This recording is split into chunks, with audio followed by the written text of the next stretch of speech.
Hello everybody, welcome back to Screenstars and welcome to another PlayStation review. Today I'm taking a look at Flint, Treasure of Oblivion for the PlayStation 5. Now this was released just a few days ago on the 17th of December, and this is a pirate-themed turn-based strategy game with elements of role-playing as well.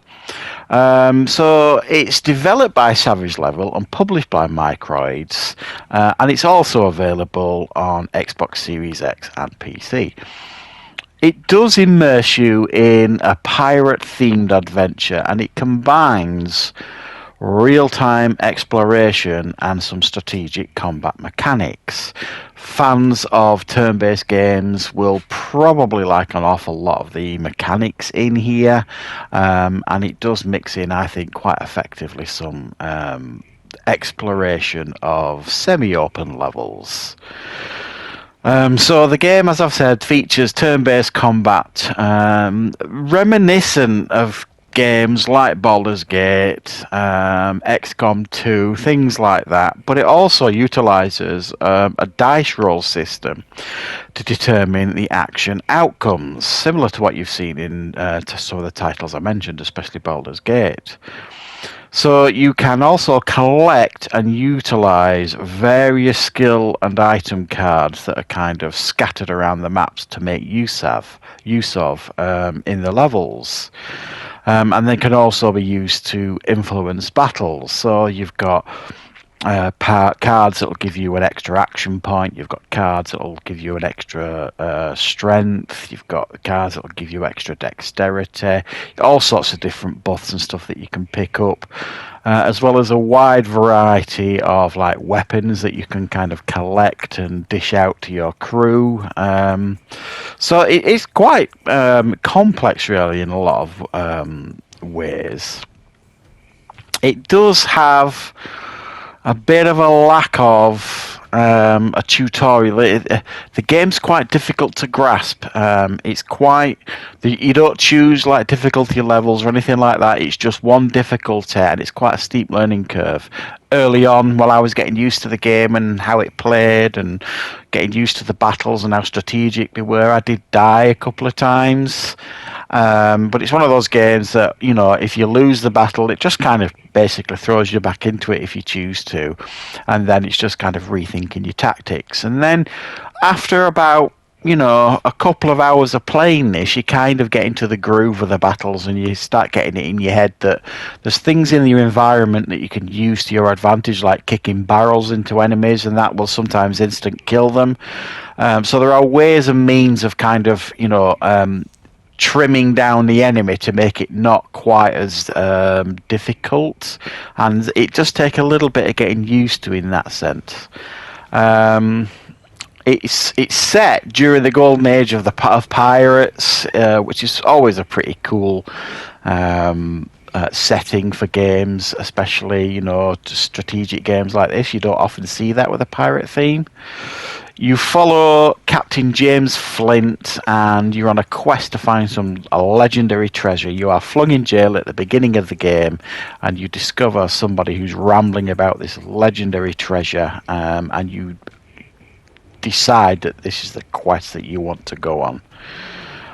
It's kind of presented through like a comic book style panel, the story mode sort of thing, which is actually quite cool to look at, but there's very little voiceover here, you know, to speak of, which always kind of breaks the immersion a little bit for me. I like some voice acting in games like this, and even though you get a few grunts and growls and things like that here and there, you get very little in the way of voiceover in this game.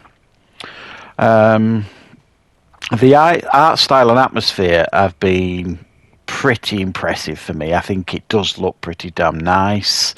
It does kind of really draw you into the game. It really does help. I like the exploration that you've got here as well. And even though you could describe it as a little bit generic, and there's not a great deal in the way of character development here. You can, you know, level up your captain and your crew and stuff like that, but they don't really feel like they play a great deal differently when you do it. It is quite an inspired art style. It is quite impressive, and I think it does help it kind of stand out a little bit. And the environments, I think, are really quite detailed, and it does, really, I think strike you as quite an impressive visual game. Um,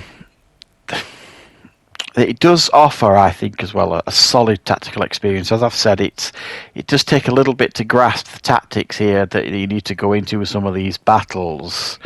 But the controls they can be a little bit clunky. You've got to, you can kind of use the camera sometimes by clicking the right button, right to and left to flick the camera around in combat. But sometimes it's never quite clear, of the environment and the setting sort of thing in the battles, which is the best approach.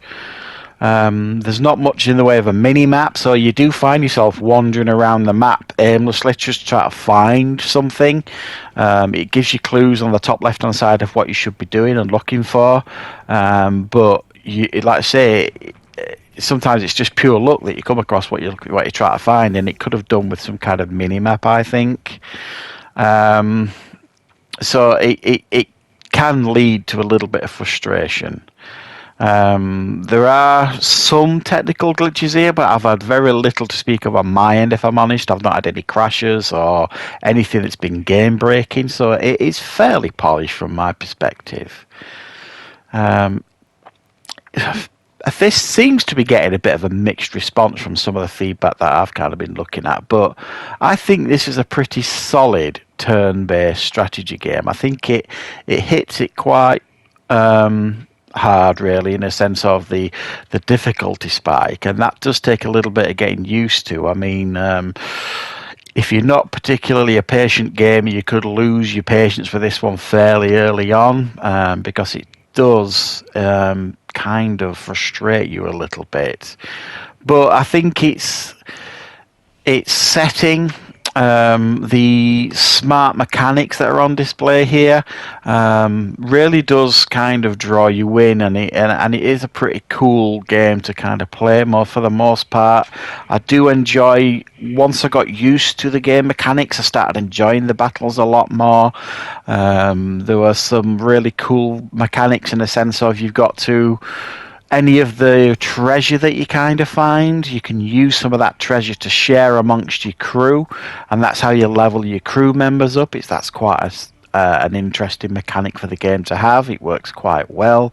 You can go into a menu and check out the things that you've picked up, so any new weapons that you've collected, you can decide which of your crew is going to have them. You can have some with rifles, you can have some with swords, you can put other buffs in there. You've got like potions to heal yourself out of combat or within combat sort of thing, and it kind of does what you want it to do. It's pretty rinse and repeat, in a sense of, you'll go on a quest, you'll end up somewhere, you'll do a bit of exploration, you'll try and do the tasks, find the people that you need for your crew, and then get some treasure, share it out amongst your crew, level them up, and then decide kind of who's going into battles with you, that sort of thing.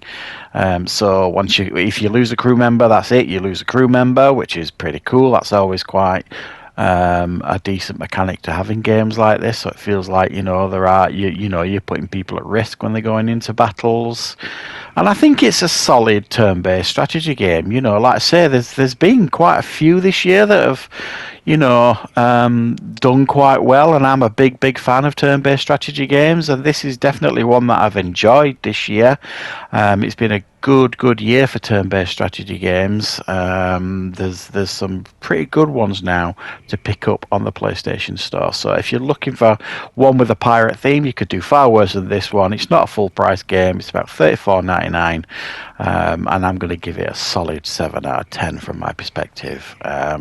Is it going to blow your socks off? No, but it's a solid game, it's well made, and I've certainly been enjoying my time with it, so thank you very much for watching.